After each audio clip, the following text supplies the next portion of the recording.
More with Jeff Carlson on taking control of your Apple Watch. This is Mac Voices.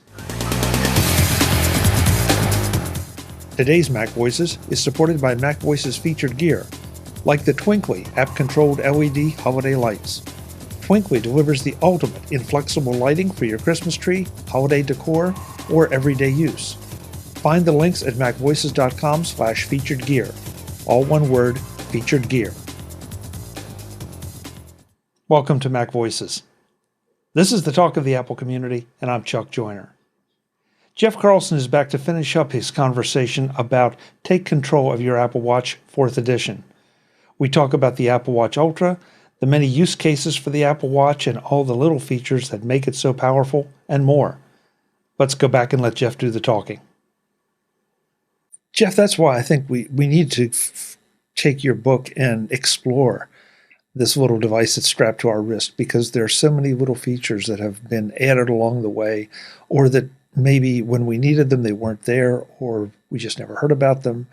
And because that's a great use. I've played with focus mode some. I've really had never thought about having it set up anything automatically on my watch. So I love that idea. Yeah. Interesting. I mean, this is the other thing. This is also why it's really great to have a book like this, because it lets me dig into a lot of stuff. I mean, the Apple Watch does a lot. And I think a lot of it is hidden intentionally, because the whole idea is this is a device that you are going to be reacting to or checking infrequently, or you're just getting a little burst of data. You want to know what time it is, what text message you just got, what the weather's going to be like in the next few hours, etc. But it can do a whole lot. I mean, this is a little computer, and I don't think we, want to do word processing on our watches or anything like that, but it will do a whole heck of a lot in terms of, dictating messages. And, I don't know, like the communication stuff is really robust. The mapping. So in this version of watchOS 10, Apple actually did a lot to change the maps experience. Like, not only is it a new look, but there's this cool walking radius feature that will show you when you bring up the map, you tap the little button that tells you, show me where I am, and it'll bring up this circle around you, and it'll tell you within this circle is a 10-minute walk will get you this far, or a 20-minute walk will get you this far, and you can sort of see where that will be. Or you can change that to distance too. You can say, all right, how far would I go if I just wanted to walk a mile and back?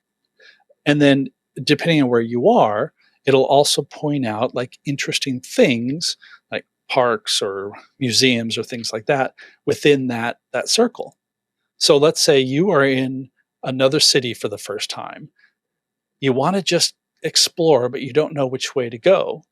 This could be a really good way to say, all right, if you walk 20 minutes, you're going to get to this museum, and you'll know that it's there, and it'll give you directions. And it's just a nice way of seeing what is around you without being someone like me, who is generally geographically impaired, where I get into the middle of a big city and, just me looking around, I'm going to get lost. But being able to say, oh, okay, this is a coffee shop that I've wanted to go to for a long time. And then the watch will take me there if needed.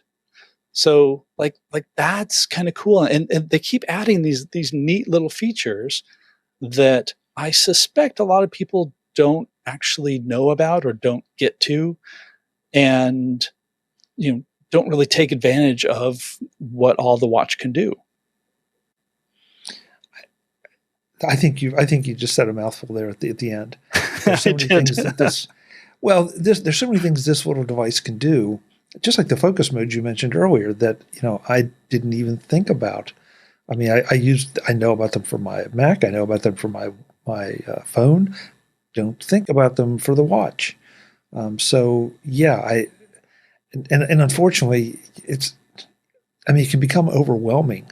So you need somebody to guide you through it and say, hey, here are like the major categories, and then here are the capabilities within those categories.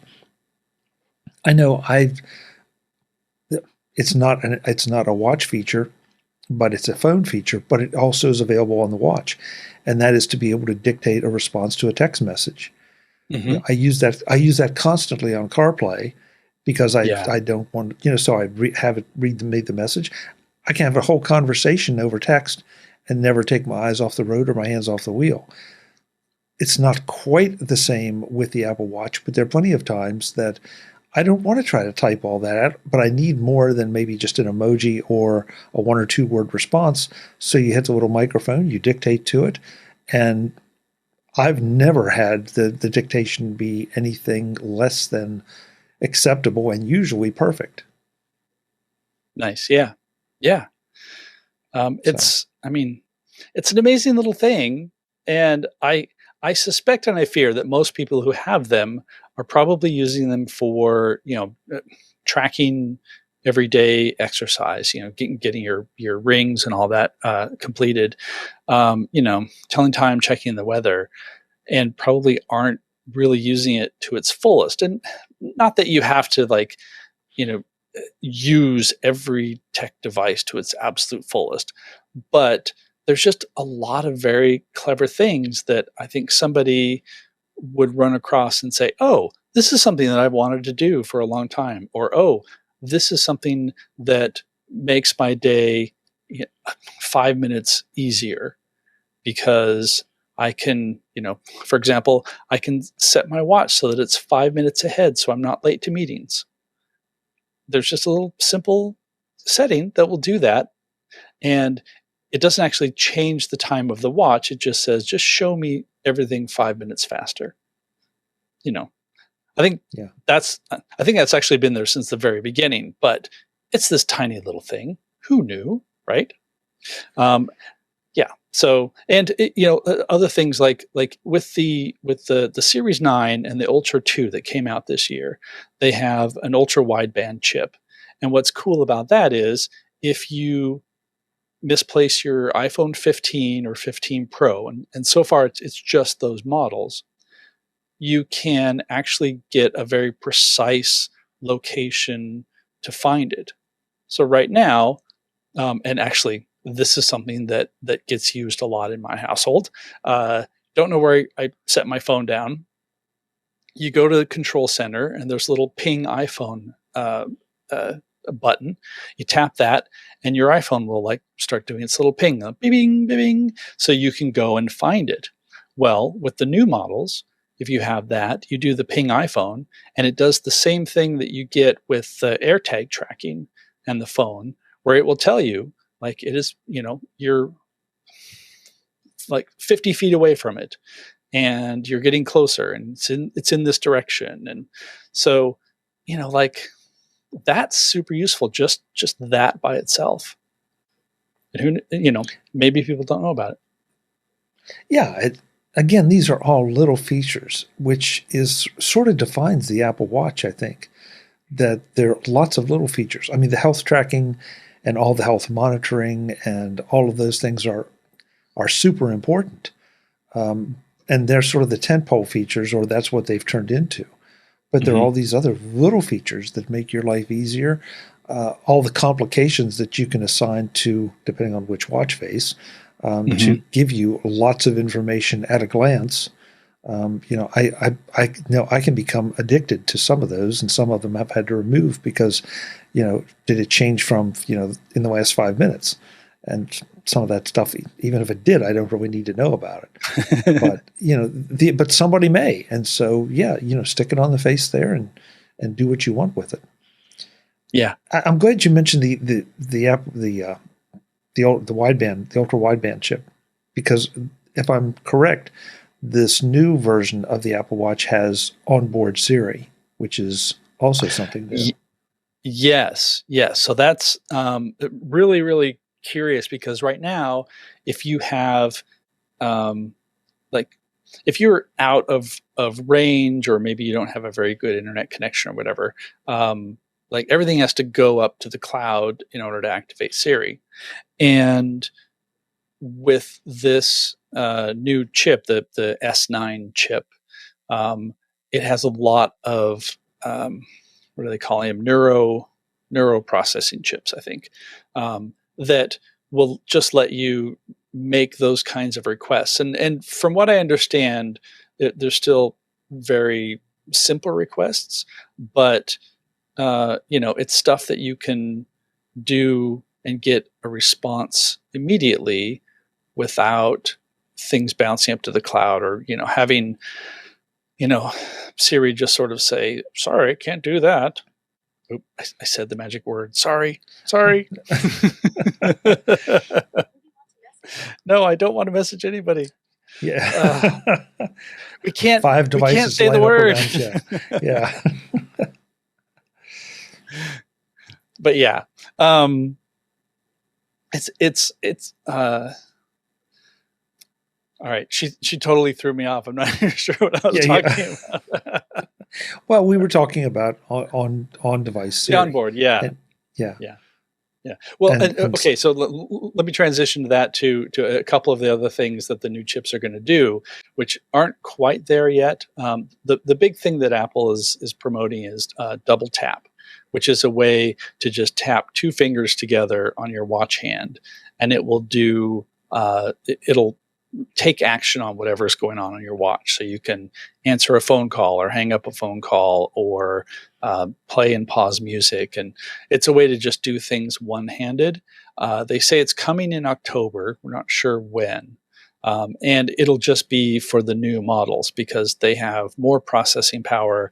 And I believe it's just they're better able to use the sensor data. Like the sensors haven't changed, but have more processing power in order to recognize what muscles and movements that gesture makes. So that's pretty cool. And then again, also coming up related to this is you'll be able to ask the person in your watch whose name I shall not say. You can get like some health specific data. So you could say, how many steps have I taken today, or how much, like, did I take my medication this morning? Those kinds of things that normally you'd have to go and look up specifically, and maybe switch to an app and tap this and that, tap that, and those things will just be able to be read to you as a request. And that's something that's coming. They just say later, probably later in the year, with whatever watch update comes along.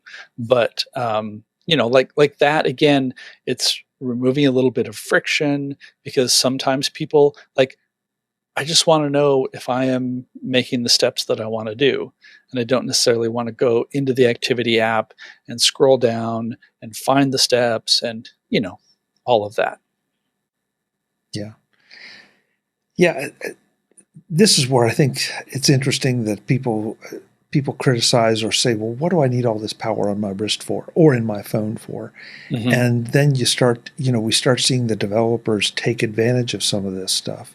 And it is useful now. I know in the current version of watchOS, within accessibility, there is a double tap that you can set. And yes, right now for me, it's working about 80 to 85%. But you know what? It is darn convenient. Mm-hmm. And it's. I was just going to say, I'm pretty sure that Apple took this gesture, it's specifically designed for people who have motor limitations, and I think that they said, oh well, you know what, this is really cool. We can refine this and turn it into a feature that's available to everybody. So I think what's currently in the accessibility controls like that. I think it's still tailored for people with motor issues, and I think it works better for them in that way rather than trying to do it in the double tap way that we're trying to do. But yeah, if like that's something that like you don't have to have motor issues to be able to do that, and sometimes that will be super helpful when you're just needing to do something really quickly, or you don't have your hands free, or what have you. Yeah, I mean, between on-device Siri and that, when it gets here, it may convince me to upgrade because other than that, there was nothing else that really jumped out at me. But I find myself using Siri more and more, and it does seem like over the past couple months. I just said the word too. I'm sorry, folks. I just realized I did it. At least my devices didn't pop up at me. But the person that lives in your watch, Jeff? Yes. He, she, whatever it is, has gotten better at addressing the things that I ask it, her, it, she, whatever. I really struggle with this. I know, definitely. So I feel like, okay, if this is even better on the watch than it has been, it's yet another great reason to upgrade. Yeah, definitely. Jeff, how much do you touch on the Apple Watch? Excuse me, the Apple Watch Ultra in the book? But as much as I can. I mean, talking about the action button and things you can do with that. I go a little bit into like the Dive app, but I don't dive and I do not have an Ultra. But like there are things, for example, one change with the Ultra this year. You used to be able to set a night mode where everything would basically turn to red, so that when you're doing something at night, it's a little bit better for your eyes. And now that just automatically happens, either when it's really dark or I think after a certain time period, or I think with a focus mode maybe. So like a few little changes like that.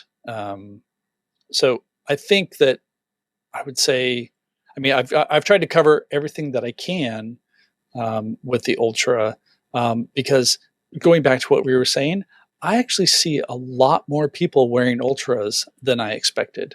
I thought that would be, really the domain of people who were super into fitness and high intensity workouts, and like that's definitely true. But I mean, like, there's a barista at a Starbucks that I go to who wears one. And, I asked him about it, and he's like, no, I just love it. It's like, I'm not an athlete. I just think it's great, And so it's interesting to see a lot more of those in the wild than I expected. So, yeah. So I've tried to cover as much as I can, as much as we know that's out there. Today's Mac Voices is supported by MacVoices Featured Gear, like the Twinkly app-controlled LED holiday lights. Twinkly delivers the ultimate in flexible lighting for your Christmas tree, holiday decor, or everyday use. With a variety of lengths to suit your needs, Twinkly lets you go beyond the blank options of other lights, giving you the ability to create your own simple or complex designs with full control of color and design placement via the addressable LEDs. Use the app to get exactly the look you want. See how the Twinkly app lets you create and sculpt all kinds of unique designs for your lights, or use the presets to give you a spectacular look for the holidays, parties, or just to add some uniqueness to your own home in 2 Mac Voices interviews from CES, Mac Voices number 20074 and Mac Voices number 23038. The demonstration in Mac Voices number 20074 is still one of my all-time favorites because I wasn't expecting anything like what Twinkly delivers. Find the links and more at macvoices.com/featuredgear. That's all one word, featured gear. MacVoices.com/featured gear. Do you think the popularity of the Ultra has anything to do with the action button as a differentiator between that and the regular Apple Watch? I would say maybe partly, but I think mostly it's just because it's like, it's big and cool. I mean, Okay. it's the thing that people are going to be like, no, look, I don't have just any regular Apple Watch. I've got the big cool Apple Watch. And again, like going back to what we were saying, like fashion and status and all of that also plays into it too. So it's also, I mean, it's like really well built, and the whole history of watches, like there are some massive chunky watches out there. And for some people, like that's what they want a watch to be. They want it to be a statement. They want it to be big. They want it to be something that they're not going to miss, you're not going to miss, and the Ultra kind of fits in there. Or they want you to think that they're out climbing mountains every weekend, even if they really aren't. That's interesting. And I guess maybe I was letting my geek show just a little bit because I'm always more interested in the functionality part.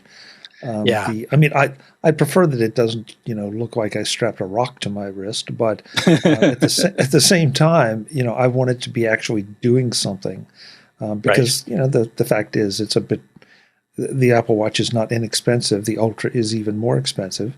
And so, I am always doing that constant calculus of is that action button and are the other benefits of that worth it? Unlike you, I'm not a diver, so that's probably not going to apply to me unless I get thrown off a ship somewhere.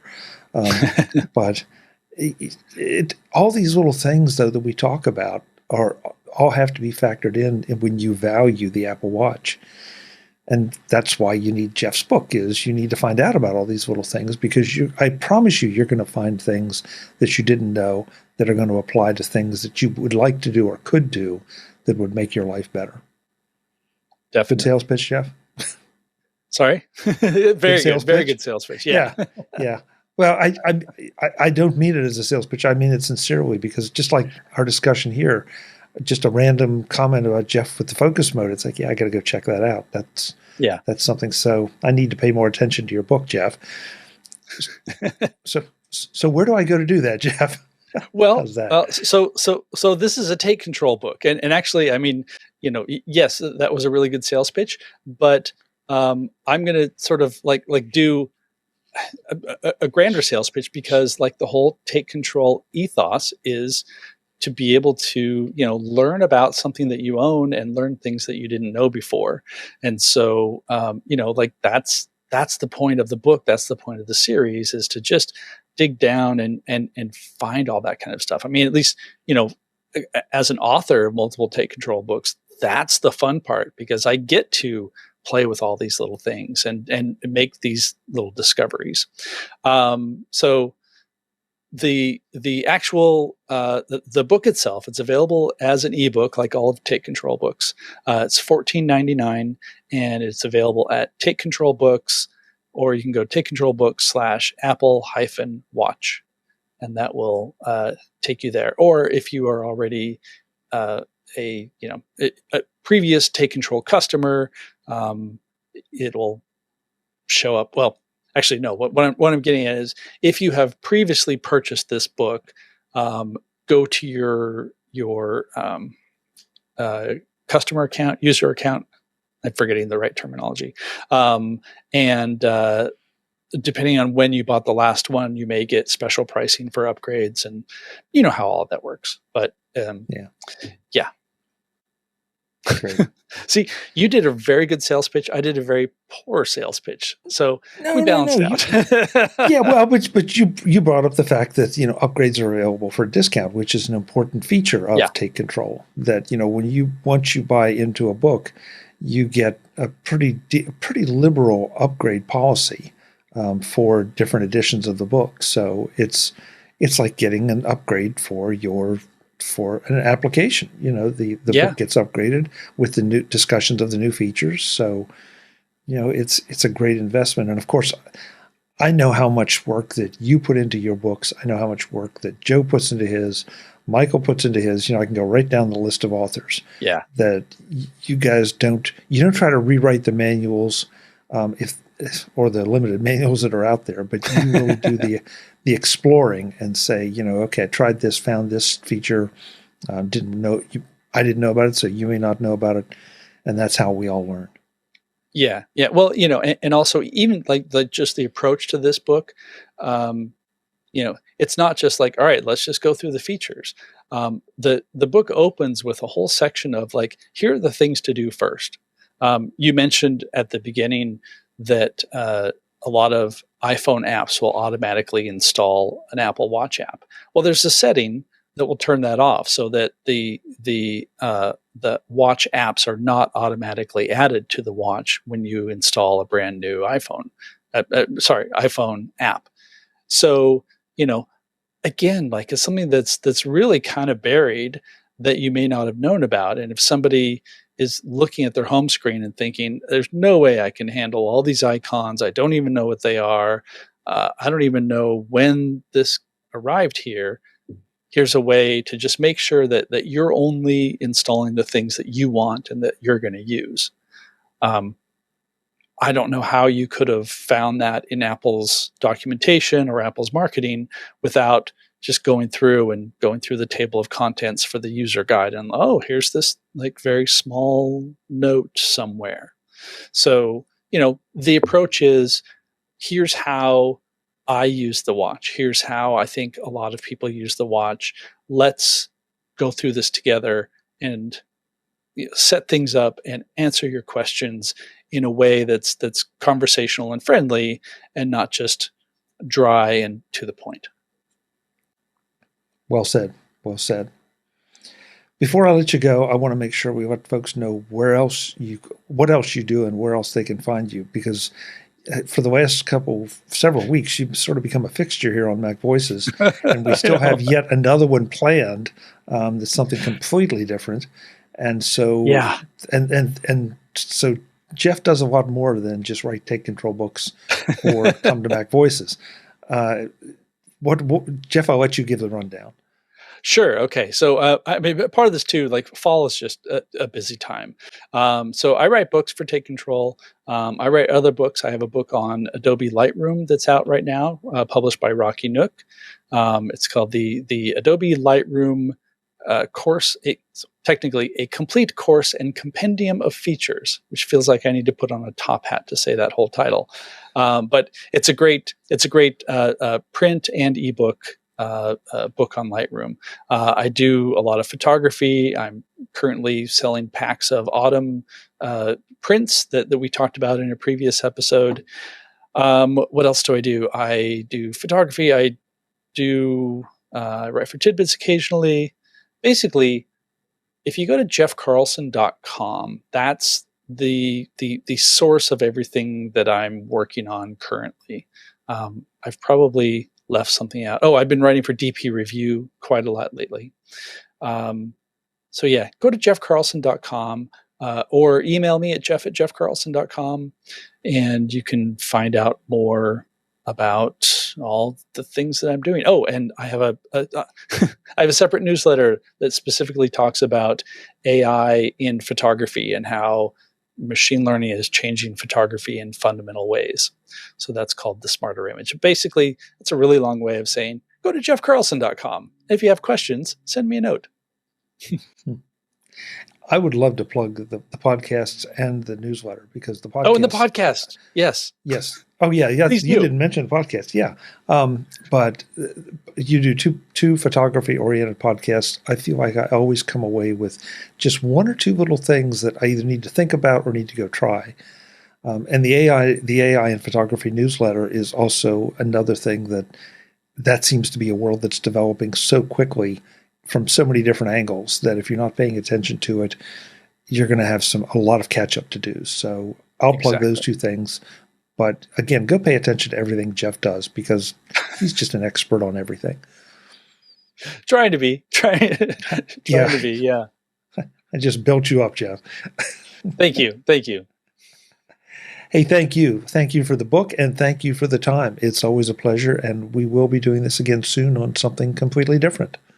Excellent. Looking forward to it. Me too. Folks, I'm Chuck Joyner. This is Mac Voices. Hope we've given you a few things to think about here, maybe some things you want to go try, but definitely encourage you to go get Jeff's book, because that will give you even more than we could cover here in just a couple episodes. Until the next time, and as always, thanks for watching. Visit MacVoices.com for show notes and to connect with Chuck on social media. Get involved in our Facebook group or like our Facebook page, and get more out of your Apple tech with Mac Voices Magazine, free on Flipboard and on the web. And if you find value in it all, consider supporting us through either our Patreon campaign at patreon.com/MacVoices, or by making a one-time donation via the PayPal link on our front page and in the show notes of each episode. You will join these fine people who help bring you Mac Voices.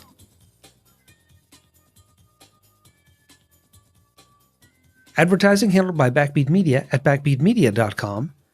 Bandwidth provided by CacheFly at cachefly.com.